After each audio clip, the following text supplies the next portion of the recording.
एक व्यक्ति घर से रोज निकलता था कमाने के लिए। शाम को जब घर आता था तो उसे रोज कहानी सुनने को मिलती थी।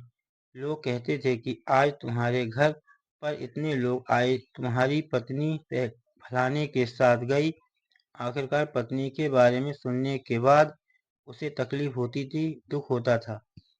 आखिर शादी को 10 साल हो गए थे, लेकिन उसकी पत्नी की आदत बन गई थी कि कभी किसी मर्द के साथ, कभी किसी मर्द के साथ। पति ने समझाने की लाख कोशिश की, लेकिन उसे सफलता नहीं मिल रही थी। आखिरकार अपनी पत्नी के एक दो नहीं बल्कि 6 टुकड़े कर देता है, और 6 टुकड़े करने के बाद लाश को कुछ इस तरह से छुपाता है कि घटनाक्रम का कभी खुलासा नहीं होगा।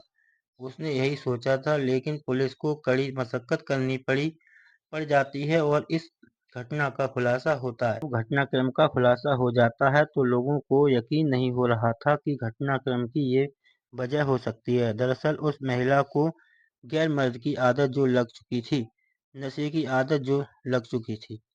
आज की जो घटना है वो सीतापुर जिले की है। सीतापुर जिले में थाना है रामपुर कला, में गांव लगता है गुलरिया चाहरपुर। बात कर रहा हूँ 8 नवंबर 2022 की शाम 6:30 बजे का है। ये वाक्य रहा होगा। और रमाकांत त्रिपाठी के खेत में 2-3 बकरियां चली जाती हैं, और जो महिला बकरियों की मालकिन होती है वो बकरियों के पीछे पीछे चली जाती है और देखती है कि एक बैग रखा हुआ है। बैग कुछ नया था। जैसे ही उस महिला ने उस बैग की चेन खोलकर देखी तो उसमें एक हाथ और एक पैर रखा हुआ था। देखते ही उस महिला की चीख निकल जाती है। अब वो अपनी बकरियों को भूल चुकी थी। वहां से निकलने के बाद वो जितनी जोर से चीख सकती थी, चिल्ला सकती थी, चीखती है, चिल्लाती है। रमाकांत के खेत से लेकर गांव तक दौड़ती चली जाती है। जैसे ही ये सूचना गांव में पहुंचती है, गांव के सैकड़ों लोग मौके पर पहुंच जाते हैं।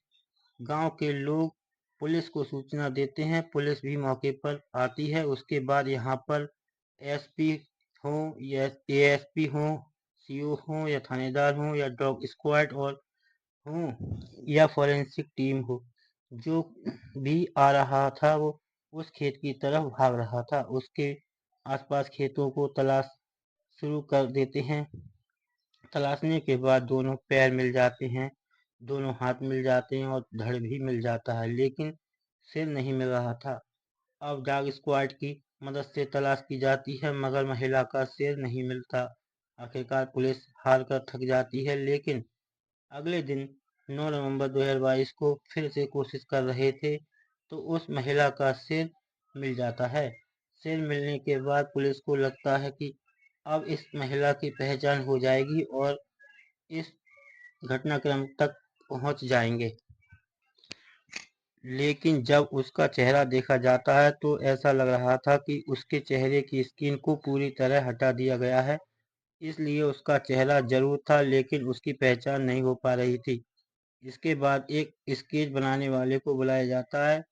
उसे बुलाने के बाद स्केच तैयार करने के बाद वो सोशल मीडिया पर वायरल कर दिया जाता है और बताया जाता है कि सीतापुर के फला थाने में फला गांव के फला जंगल में एक लाश मिली है। लाश के 6 टुकड़े मिले हैं।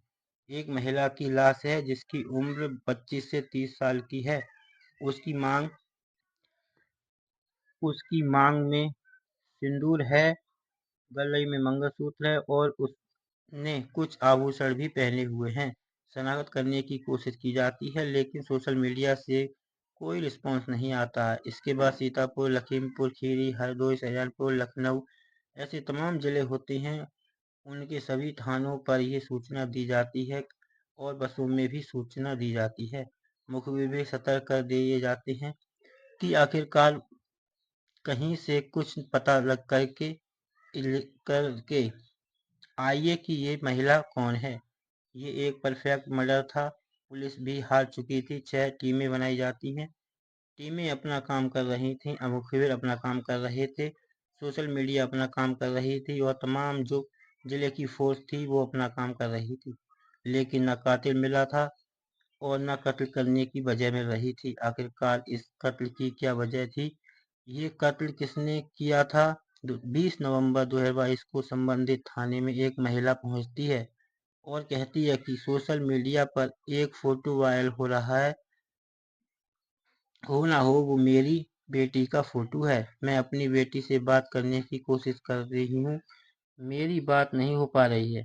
पुलिस वालों को लगा एक आस फिर जगी है। फिर जैसे जैसे उस महिला ने पता बताया तो उसके बाद इस घटना स्थल पर लाश मिलती है, उसके टुकड़े मिलते हैं। उससे बाद 7 किलोमीटर दूर एक गांव लगता है लोना, जो कि रामपुर कला थाना क्षेत्र का ही गांव होता है। वहां का रहने वाला व्यक्ति होता है पंकज मौर्य। पंकज मौर्य उस महिला का पति बताया जाता है। बाराबंकी की वो महिला होती है। उसकी शादी लगभग 2012 में होती है। आखिरकार जब पंकज मौर्य की तलाश की जाती है तो पंकज मौर्य पकड़ लिया जाता है। जब पुलिस पंकज को पकड़कर लाती है, पूछताछ की जाती है तो पंकज पुलिस के सामने रोने लगता है। उससे पूछा जाता है, हम कत्ल की वजह पूछ रहे हैं, तुम रोना बंद करो, जो सच है बताओ।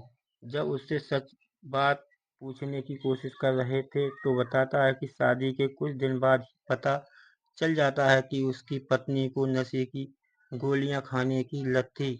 नशे की गोली खाने के बाद वो सुध में रहती ही नहीं थी कि वो कहाँ रहती है, मगर मीडिया रिपोर्ट की माने तो 8-10 दिन तक घर से गायब हो जाती थी।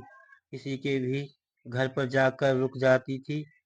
कोई भी मर्द उसे बुला लिया करता था। इस तरह वो गायब रहना, नशा करना और हर दिन नशे में किसी न किसी के साथ शारीरिक संबंध बनाना उसकी आदत बन चुकी थी।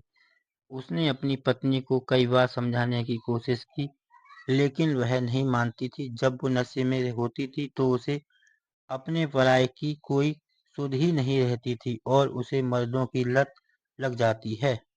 ऐसी मीडिया रिपोर्ट में बताया जाता है। उससे पूछा जाता है, तुमने ऐसा क्यों और कब किया? तो बताता है कि उसने अपने दो दोस्तों का सहारा लिया और दो दोस्तों का सहारा लेने के बाद पहले तो गला दबाया। गला दबाने के बाद गणासी से टुकड़े कर देता है। शरीर के 6 टुकड़े करता है। टुकड़े करने के बाद 2 बैगों में भरता है। बैगों में भरने के बाद वह कहीं दूर फेंकने की फिराक में था, लेकिन जैसे ही बैग लेकर निकलता है तो उसे घबराहट होने लगती है, डर लगने लगता है और वह अपने घर से 7 किलोमीटर दूर ही रमाकांत के खेत में फेंक देता है। लेकिन फेंकते समय उसने चेहरा खरोंच दिया था, जिससे कि उसकी पहचान न हो सकी और वहां से चला जाता है। लेकिन कहते हैं कत्ल को कितने ही शातिराना तरीके से क्यों न किया जाए, कातिल जरूर पकड़ा जाता है। उस महिला ने, जो कि जिसका कत्ल होता है, उसकी मां के पुलिस को कुछ जानकारी दी और पुलिस ने उस कातिल को ढूंढ निकाला। आखिरकार वो पकड़ा जाता है और जिन दो दोस्तों ने उसका साथ दिया उनको भी पकड़ लिया जाता है। आखिरकार ये मामला कोर्ट में विचाराधीन चल रहा है। आगे इनको क्या सजा होगी, क्या नहीं होगी, कोर्ट ही तय करेगा। ये कहानी को सुनाने का मतलब किसी का दिल दुखाना नहीं है, बल्कि आपको जागरूक करना है।